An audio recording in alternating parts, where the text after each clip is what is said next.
एकनाथ शिंदे यांचा दसरा मेळावा जिथे होणार आहे तिथे नेस्को सेंटरमधून आपले प्रतिनिधी पंकज दळवी आपल्याशी जोडले गेलेले आहेत। त्यांच्याशी आपण बोलणार आहोत। पंकज, तिथे नेमकी कशा पद्धतीने तयारी सुरू आहे?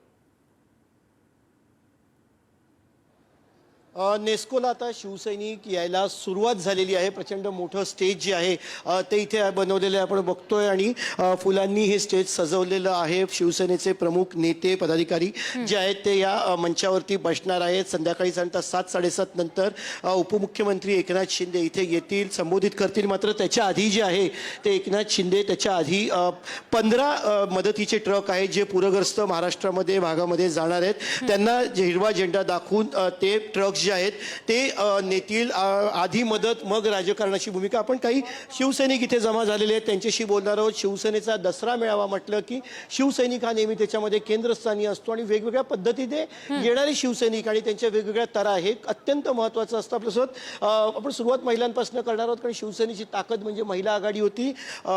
दसरा मेळावा आहे नेस्कोमध्ये, महाराष्ट्रात पूरपरिस्थितीचं सावट आहे। असं असताना काय विचार तुम्ही इथे घेणं तुम्हाला अपेक्षित आहे? भाषणासाठी उत्सुक आहात का?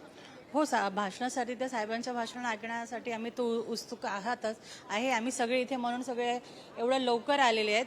पण साहेबांनी जे सांगितलेलं आहे की आज मराठवाड्यामध्ये अतिवृष्टी झालेली आहे, बरेचसे लोकांना सांगितलेले मराठवाड्याच्या लोकांना की तिथे जाऊन पहिलं त्यांना मदत करा, ते महत्त्वाचं आहे।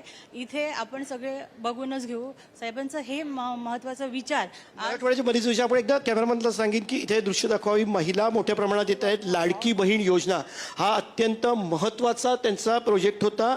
निवडणुकांच्या आधी लाडकी बहीण योजना त्यांनी राबवली आणि त्याचे परिणाम निवडणुकीत दिसले। मुस्लिम महिला सुद्धा इथे आलेल्या आपल्याला पाहायला मिळत आहेत।